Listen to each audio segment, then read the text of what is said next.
starting off with this session, you have to make sure that you have a couple of setups done. As we have already seen that you have to download Visual Studio Code from the link which is mentioned here. You go to Visual Studio Code. If you go here,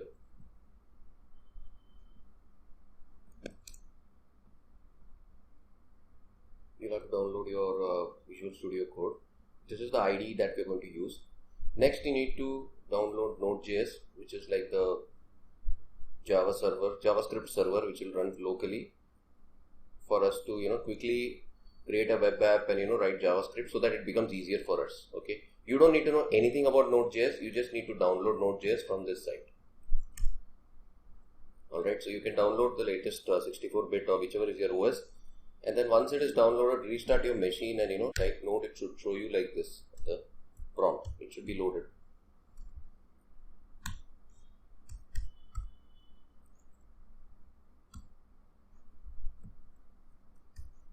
So once we have Visual Studio, let's start up. One more setup which needs to be done is we need to install the live server.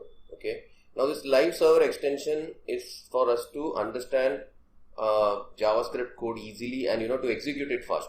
See this, you don't need to know anything about live server extension or Node.js. These are the setups which are required to make your JavaScript run easily. Okay. So we'll see why it is required. Okay. So let's go over here.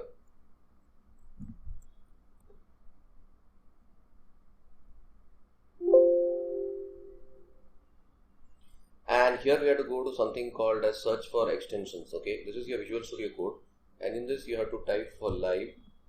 You have to click here for the extension and click live server. So this will give us a temporary local server on which you can quickly run HTML files. Okay, and within that we are going to embed our script files and test it out. So it says, live server 5.6.1 install.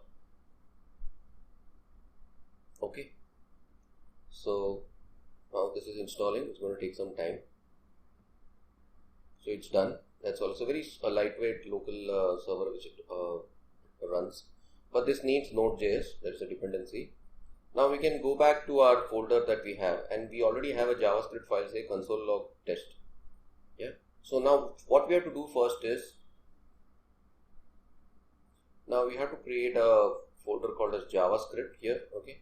And then here we are going to go, and we already created one simple JavaScript file, and we need to create a file called as index.html.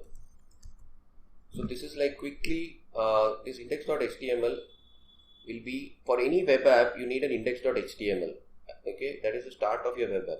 Now if you say right click, now it doesn't show open. So what has happened is we have installed the live server, but we need to restart the machine, restart the Visual Studio Code once more.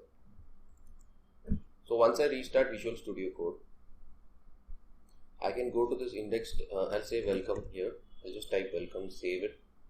I don't have anything else over here in this, and I'll say right click. It will say open with live server. So when it opens in live server, it's going to open it locally over here and show it to me. Okay. So now this is the advantage of it. So now this is like an HTML.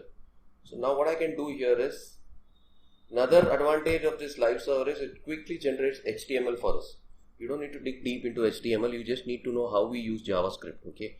But HTML is like our boilerplate in which we will embed JavaScript to execute it fast. So all you have to do is to develop a boilerplate quickly is click on exclamation and tab, and you'll get a boilerplate HTML ready for you. So this is a huge advantage. You don't need to go and type these tags. So you can say, so you have a HTML head and body tag, right? So we'll say welcome, and now you can save it. And again, if you see open with live server, this is the title. So the title won't be, the title is welcome here, if you see here. Okay, so this small change we have done. Now what we are going to do is, let us now first see, now this is the standalone JavaScript file, right?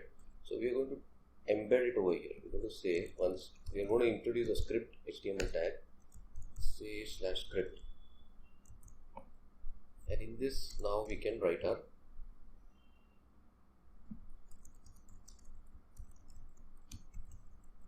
welcome to first line of JavaScript.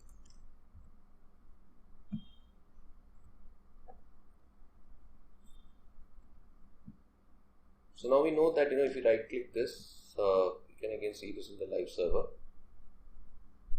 Now to see the console statement, we'll have to open up the developer tools, and here if you see, welcome to first line of JavaScript.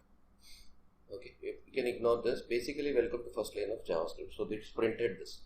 So this way, what you can do tomorrow, if you write another one, like suppose you say, we introduce another statement, say alert, hello world. Okay, we save it. And we go over here and say it is already updated over here. You see the Windows have come. So it's a very fast way to run JavaScript. So make sure that you have installed Visual Studio Code, Node.js, and within Visual Studio Code you have installed this live server extension.